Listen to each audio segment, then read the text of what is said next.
The Friday Morning Rant contains adult humor, adult content, satire humor, adult language. Pretty much anything that isn't PC might be on here, so if you can't handle that, then piss off, Jack, you have the wrong podcast.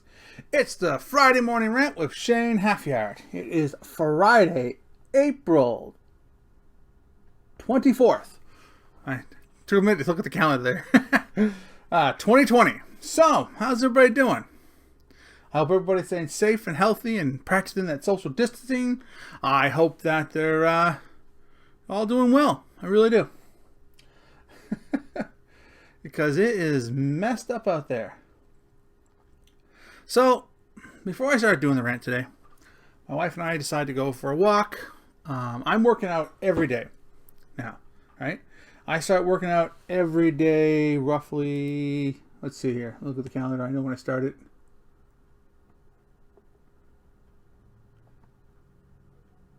Roughly 2 weeks now, okay? And I'm talking every day. It's a daily thing. So today was my cardio day. Now my cardio consists of doing a 1 mile walk routine that I found on YouTube. Well, I found several on YouTube. I just picked one that I'm in the mood for that day. Basically, which girls I want to watch bounce around on camera for 15 minutes while I'm doing my workout. That's what I based on. Yeah, I'm a pig. Fuck off. If I go, okay, I like her boobs, click, I'm watching it. Except for, okay, I actually started being able to complete the 1 mile walk workout routine. And what motivated me was there's this big fat bastard, as big as I am, in the background. And he's walking. And I'm like, if you're doing it, fatso, so am I, you big motherfucker. I'm going to keep up with you. You're not beating me. Isn't that awful? But that's the way I was looking at it. There's this fat guy in the background in better shape than me. I'm like, no way. So anyway, my wife wanted to go for a walk instead of me doing my 1 mile routine at home. So that's what I did. That's what we did. We went for a walk. We went around downtown. Excuse me. Then we went to this supermarket called Victory. And normally they let us both in at once. But because of this social distancing, and they're only allowed to have so many people in at a time, they only let one person in per household. So my wife knew what we were getting. So she, of course, went in ahead of me. And I just sat outside. And she was really quick. She was doing her best to get in there and get out, get done. So we did that. Great. You know, it's wonderful. Then we came home. And now I got a message on my Facebook from a person who's messaged me several times before in the past. He's entered the contest multiple times, and he asked me to review a video, and we'll get to that in a minute. The other stuff I wanted to talk about was my daughter hasn't been here to see me in over a month. My ex is one of those people that blows things way out of proportion. Way out of proportion. I understand her fear. That's why I haven't really been vocally complaining to her about it or trying to, argue with her. But she's blowing this out of proportion. She's trying to say that it's dangerous to let my daughter come see me. And of course my daughter, who's 15 and has used to see me quite often, is getting pissed now. Right? But my ex's excuse is she has 2 little ones, and she's worried that we're going to get Eleanor infected, and then send it over, and it'll affect her little ones, and blah blah blah. And I understand that fear. I do, and that's why one of the reasons why I'm not arguing about it. But, come on, no one here has been sick since this whole thing started. Not even close. And 3 out of the 4 people that work in this household are home. Right? I'm working from home. My son's working from home. My wife got laid off. And our roommate, the strange man that lives in our basement, he is working. He's the only one working at the office. And of course, over the office is practicing social distancing. He works at the same office as me and my son does. So, there is a reasonable assumption that we're going to be fine. But again, she's one of those people that just, she gets super paranoid, super scared of everything. Funny story, right? When she and I were together, I was in the living room of our first apartment, and I hear emergency, emergency, emergency, emergency. Okay, and I'm like, what the hell? And then I'm hearing water. Right? So I'm like, I get up, I go from the living room to the kitchen, which wasn't a far walk. We lived in a small apartment, right? And I look over, and she's bouncing on the balls of her feet in a circle, waving her hands around, going, emergency, emergency. And I started laughing because it reminded me of that old show, Lost in Space, you know, the original one, where the robot was flailing his arms around going, danger, danger, Will Robinson. So anyway, what was happening was, while she's circling in a circle, the sink, like the nozzle of the sink, broke off, and water was just shooting straight off from where the nozzle was. And her reaction was emergency, emergency, emergency, and dancing around in a circle. Oh my God. Now granted, she was only 19. This was her first apartment. We were on our own. Oh, excuse me. So I just walked up and turned off the sink, you know. And I was like, holy shit, what are you going to do? So this is the kind of person that, of course, would overreact to what's going on here. Well, a lot of people are overreacting to this situation. I'm not saying the situation isn't bad. I'm just saying it's not as bad as you feel it is. And I feel a lot of people are overreacting to it. That's all I'm saying about that. Okay? So anyway, so she went in by herself and we went home. You know, we ate. We did all that kind of fun stuff. And that's it. You know? Nothing major. Nothing major happened. It was just, I had to wait outside for her. I'm not going to complain over that. There's an antique store near me that decided to post his wares on Facebook and say, I will deliver. So he's posting everything he has. And he's out there saying, I'll deliver the products to you free of charge if you want to buy these things. And he's getting a few deliveries here and there. And that's, you know, I'm glad he's, you know, making something of it. That's good for him. People are adjusting to this, and some of them are adjusting really well. My wife cooks a lot of Filipino food, and she posts on her Facebook for people to buy. So people have been buying from her like crazy. The other day, she kept running outside with deliveries to a package, send them in the car, hand it to them, and ran back in. And they'll email her the money. So I'm like, you know, after the 10th or 11th one the other day, I said, you know, people are going to start thinking we're Walter White. Gonna get a call. Gonna bust us for drug dealing. And you know, she's selling things like panseed. She's selling things like spring rolls, multiple types of spring rolls: chicken spring rolls, pork spring rolls, beef spring rolls, spicy spring rolls. I mean, spring rolls is going up there. She's selling other stuff too. I can't remember it all, but she's just selling stuff like shrimp and noodles. I mean, everything. And you know, her profit margins aren't huge. I think it's more like she just needs something to do. I think that's what it is. She's going crazy, not doing anything. So that's what she's been doing. So on to this video that Van sent me. Well, it is a very interesting one. Let me bring up my notes here because I have notes on it because I wanted to make sure I got it all right. All right. It is a video by a woman named, hold on here.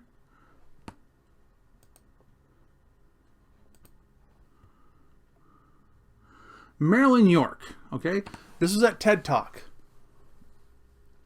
And she's talking about her personal experience as a men's right activist, okay? She has a law firm in Nevada where she deals with divorces and making sure a father has the right to see his kids. And I believe Vance sent me this video because he knows that I had to fight really hard to see my firstborn son. And I didn't have to fight so hard to see my daughter Eleanor because I think my ex, you know, realizes that it takes two to raise a kid, and she didn't want to take that from me or her. Sometimes she doesn't make it easy, but she's never completely withheld Eleanor from me. Well, she did. I'll go into that another day. But she did for a year, and she feels she's justified. But I'll go into that another time, maybe. But for the most part, since we broke up, since Eleanor was 4, I've seen her all the time. Usually every weekend, and a few weeks, week vacation in Christmas, or a week's vacation at, spring break, and 2 weeks in the summer. So, it's not perfect, but it's way better than what a lot of fathers get. And we didn't go to court over it. There's no custody involved. But anyway, my firstborn, I had to fight for him like crazy. So, in this video, she's talking about how they have proven statistically in the United States. Anyway, I can't say anything about Canada. These are American numbers. She was running a homeless shelter. She's on the board for a small women's homeless shelter, and every single one of them didn't have a father in their life. 100% of those women in her shelter had no father in their lives. Okay. 70% of high school dropouts come from fatherless homes. Okay. So those are some big numbers, right? Like that's crazy. I have to bring my note here. Here we go. Yeah. Basically, 2 out of every 5 children in the U.S. are growing up without a father. All right? Isn't that nuts? 90% of the homeless, 90% of the homeless are from fatherless homes. 70% of high school dropouts are from fatherless homes. That's just nuts, okay? Then she went on to the murder victims and things like that. Now I'm not going to bother talking about that because, being a murder victim, or was it her? No, that was a different show. Don't worry, scratch that. She didn't say that. But anyway, so those are 2 big numbers right there, right? 90% of all homeless people are coming from fatherless homes. 70% of high school dropouts are coming from fatherless homes. 100% of the women in her shelter are from fatherless homes. That is insane. That just shows the profound impact fathers have on a child's life. All right, now fathers raise their kids differently. Like she said, I swear to God I speak English. She said that when she is preparing her clients to go to court, she drills them on what are their teachers' names, what kind of grades they got on their report card, what school they're going to, things of that nature. And a lot of fathers don't know that. It's true. I don't know my daughter's grades. I don't know their teachers' names. I don't know any of that stuff. Right? I don't pay attention to it. That's Girly does that. Right? I don't even go to the parent-teacher interviews. Girly does that. And my ex does it for Eleanor. Right? It's just something it's just not who I am. And apparently most fathers aren't like that. They don't go. Or at least they don't remember half the shit that's going on there. But then she said, but a father can tell you their child's favorite color, what kind of superpower they want to have when they grow up, or if they had superpowers, what kind of monsters they're scared of, their favorite food, how high they like to be pushed on a swing. And I was like, shit, yeah, that's everything I know about my kids. Right? What kind of fun games they like to play, what's their favorite video game, that's the kind of stuff I know. And that's because I realized that in the parenting situation, usually the moms aren't the fun parent. Okay? Usually. I'm sorry, ladies, but you're not. You're usually not the fun parent. Usually it's the dads that are the fun parent. Usually. I'm not, no, you might be sitting there going, I am a fun mother. My kids, they have fun with me. You don't know what the fuck you're talking about. And you could be the exception to the rule. Hence, I said most. So there. Bite me. But fathers and mothers have different ways of parenting. And that's why I feel it takes both parents to successfully raise a child right. It's also been proven that when a child has a father who's active in their life and supportive and loving, their cognitive skills are better, they're mentally and physically healthier, they get better grades in school, they learn how to work hard, they learn about all those little life lessons that sometimes a mom doesn't teach. So, she's talking about how, again, this is in Nevada, that there was a rule that any child under 4 automatically went with the mother. And that was here in Canada too. Okay. And she was talking about how that changed in the 80s, but is still reinforced through negative stereotyping and by police, lawyers, and judges and social workers. They enforce it negatively all the time, that fathers are no good, fathers aren't good parents, fathers aren't nurturing, fathers aren't... I mean, it's all bullshit. Now, this isn't trying to say that a father is better than a mother. This isn't putting down a mother's contribution to a child's life. Mothers are beautiful. Good mothers are hardworking, loving, understanding, and stern and mean when they have to be. Okay? That is the thing about mothers. Okay? That's one thing I noticed. All right. Now I'm going to talk about my ex Sharon. Okay? She was trying to tell me one time that you got to let a baby cry when you're putting her to sleep a little bit. Because every time you show up, you're just reinforcing her. When she cries, you're going to come. Okay? Now, I don't know if that's 100% true or not. I'm an idiot when it comes to stuff like that. But that's what she believed in, and she was stern. Eleanor would be crying her head off, and she would just be like, yeah, it's okay. I already know she's been fed. She's clean. Everything she has. She just needs to wear herself out a little bit. But when Eleanor would start crying, I'm like up, trying to run down the hallway going, I'm a-coming, baby!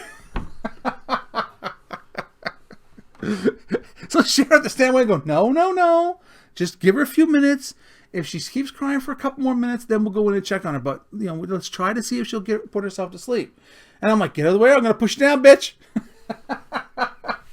Because I hated it. I hate the sound of my kids crying. I am such a pussy when it comes to that.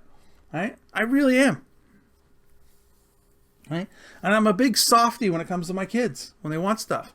For the most part. If I know I can't afford it, I don't get it. Right? But I explain to them why I can't get it. But if I can get it, yeah, here we go. Let's do this. So, it's the way it is. So that was one of those things, right, that my ex could do and I just couldn't do it, right? But I have a lot of experience with fathers getting the shit end of the stick. And I'm going to tell you more about that, all right? Because that woman, I have a link to her video in YouTube down below. You should watch it if you're interested in this sort of thing. Find out what she has to say. She is hilarious in the beginning, and she has some funny moments in the video, but she's also very informative and very clear and precise.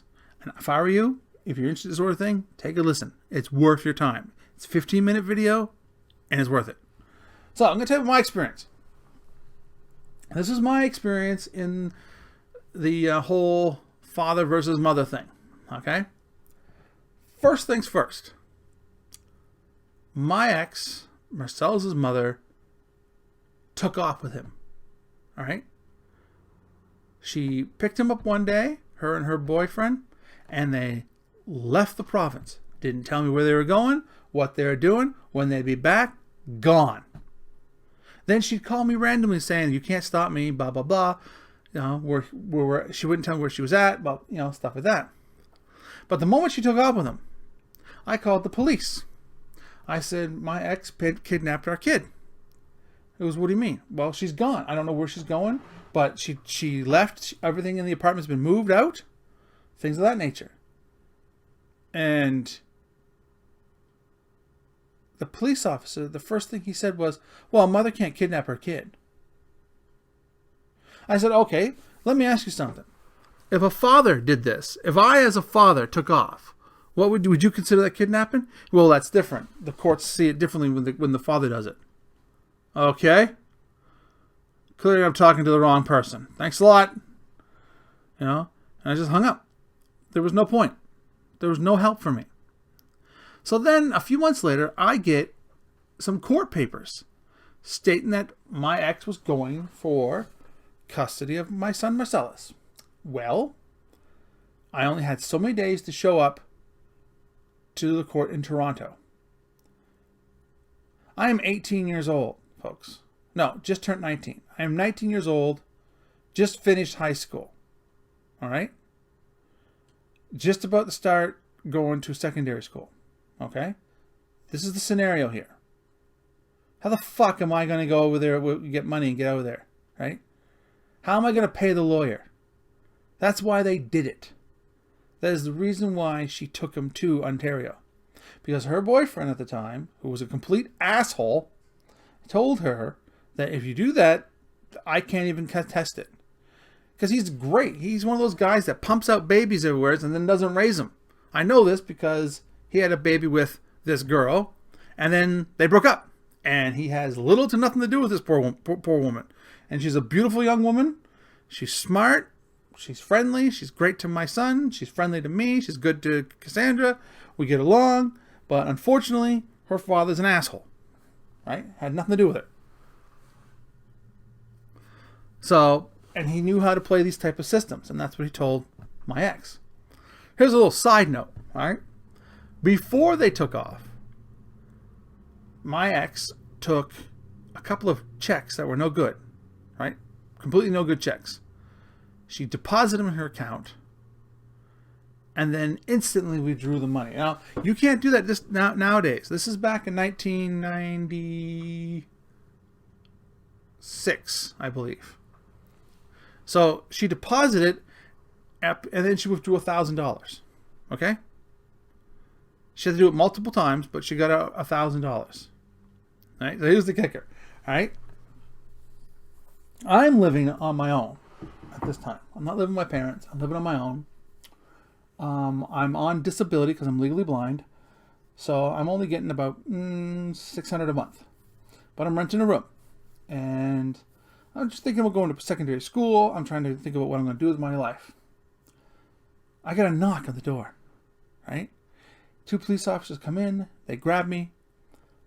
They tell me to come downtown with them to answer some questions. So I go with them. So here's the thing. When my ex did that, when she got home, she got a phone call from the bank. And they said, there was been a mistake. Those checks were no good. Blah, blah, blah. We're going to need you to put the money back. Well, she went and said the lines of, I haven't had my bank card the last couple of days. And come to think of it, the only person that knows my PIN number is my ex-boyfriend, Shane Halfyard. Right? So anyway, so I'm in the downtown police department. They're telling me that I stole this money and all I have to do is give it back. They don't want any trouble. They just want their money back. Blah, blah, blah. And I'm like, what the hell are you talking about? I don't know money.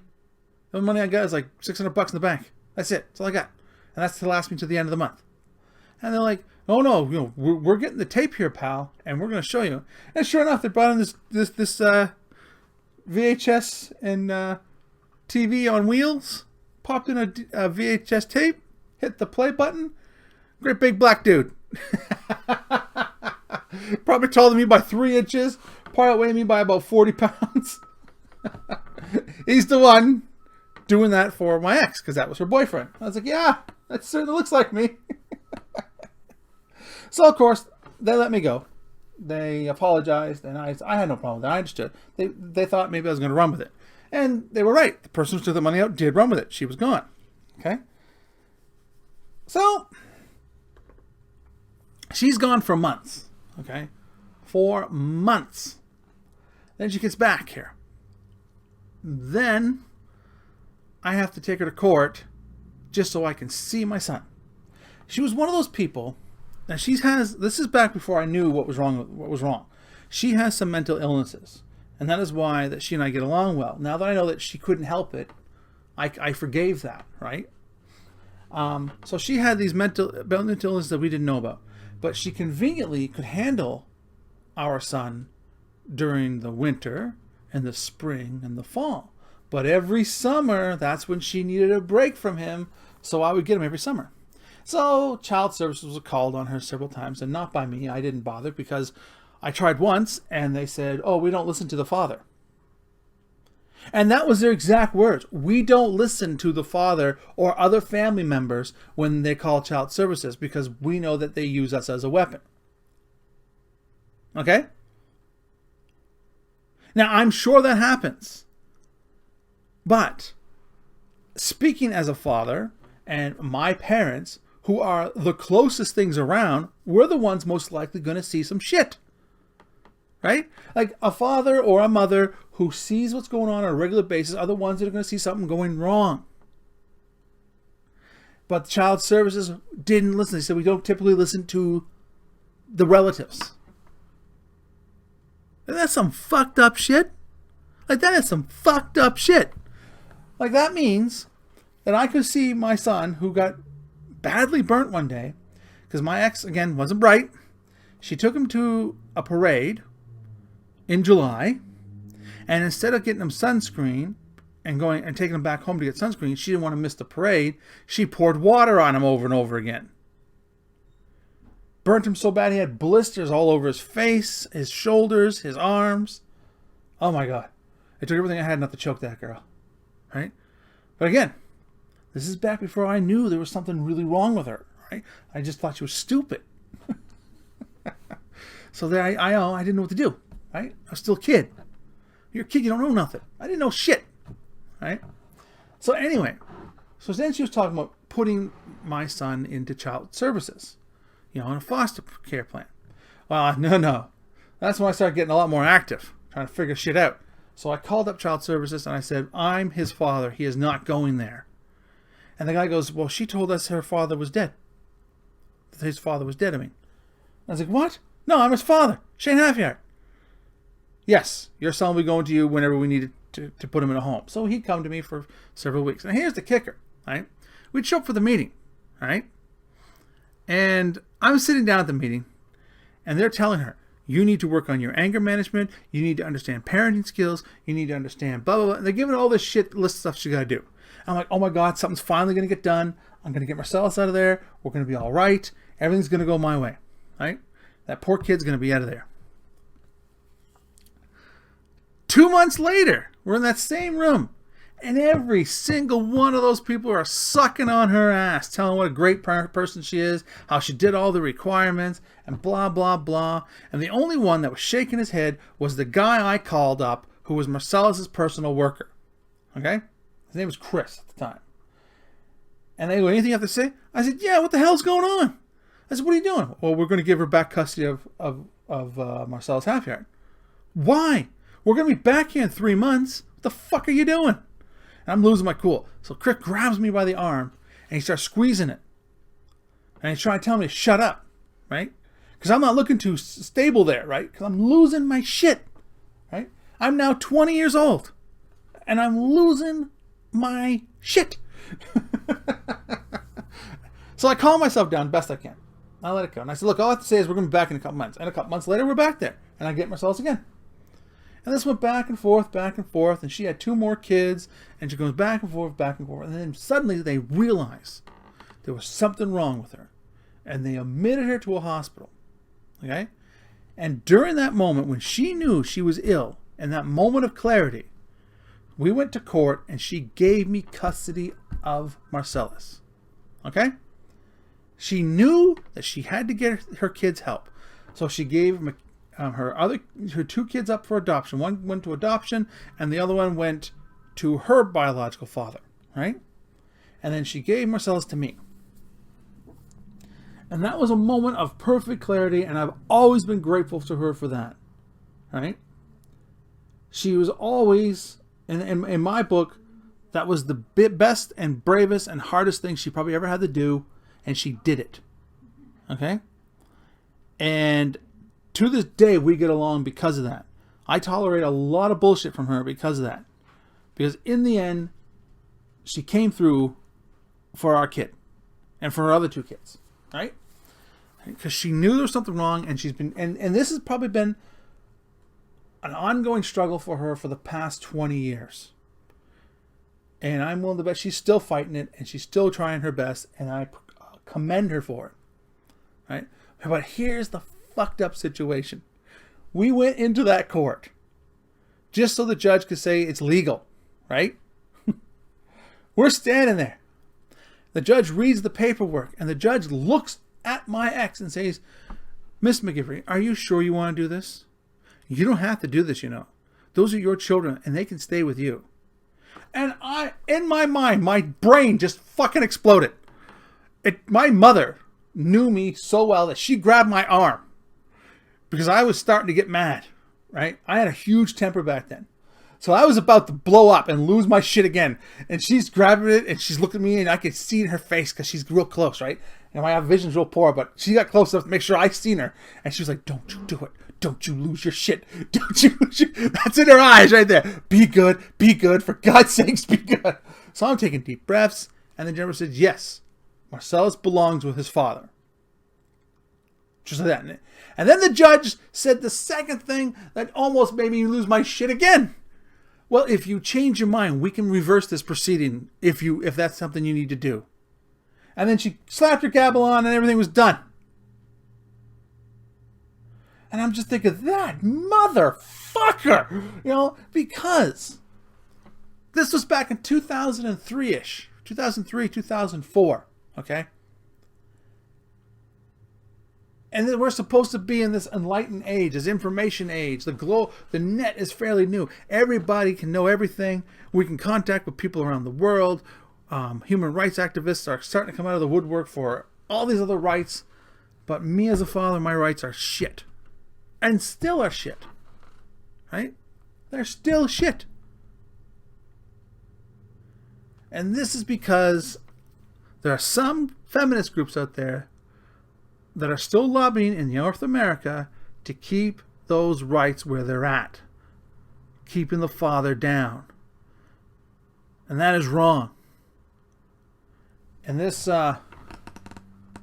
Jesus, her name again. My God. Marilyn York said there's one thing that we can do as people to help change the stereotypes, to help get rid of this negative reinforcement. One is, if you are a father, be active in your children's lives. Be a good father. Two, if you are a mother, facilitate every means necessary for the father to be involved with the child's life. Three, if you are an employer of a father, to give him the time off that he needs to go to his children's events.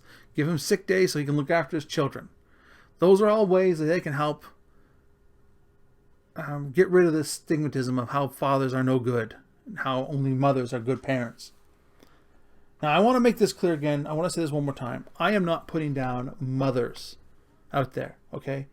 You women out there who raise your kids, you women are a lot stronger in some ways than the fathers are. You can hand out that discipline. You can be hard and say, you need to take this needle. And you can look them right in the face while the needle's happening, you know, and be fine with it. My kids I gotta look away. I can't look at it, right? You can see your little girl crying. You can pick them up and you can go, it's not so bad. Smart to fuck up. And then you can move on. I turn into a puddle of goo, right? So there are strengths and weaknesses to both sides of the parenting spectrum. And that's why mothers are important and fathers are also equally important, right? Another thing that needs to change is the whole my body, my rules thing, okay? Right now, it is legal for a woman to get pregnant and never tell the father, right? Never tell him. Never tell him at all, and give the kid up for adoption. No problem. Completely 100% legal for her to do that. That needs to change, okay? Abortion I can see. Abortion is, you're taking the risk, ladies, of carrying the child, right? There are a lot of health dangers involved in carrying the child. I understand that, so I can see, fine. Abortion, yes. Abortion you should be able to have, and the father can't stop you. I get that. But if you give birth to that baby, you should be legally obligated to tell him and to encourage him to be part of that life. The moment you're pregnant with that baby, you should be legally obligated to tell him. Right? And I truly believe that. And the only way that's going to happen is if women out there buckle down, step up, and do it. Because I know there are a lot more good women out there than there are bad. I believe in that. Anyway, I've been ranting and raving like crazy. Vance, you're going down for the $25 gift card of your choice for the draw in May, because it's the last weekend of April. So you're going down for that draw in May, which you'll probably win it because nobody else emails me. But if you'd like to enter this contest, all you have to do is 1, subscribe, 2, send an email to shanehalfyard@hotmail.com with your question, video, comment, or you can leave a question in the comments down below. And that's about it. You'll be put in the draw. I have a draw every month for a $25 gift card. Whether you win or not, you're automatically put into the draw for the $100 gift card in mid-December. Okay? So you think about it. And if you really enjoyed this video, you found it helpful, insightful, interesting, whatever, hit that like button, hit that subscribe button, hit those notification bell. It would really help me out. I'd love for this channel to grow. Anyway, see you next week. Take care of yourselves and each other. Bye for now.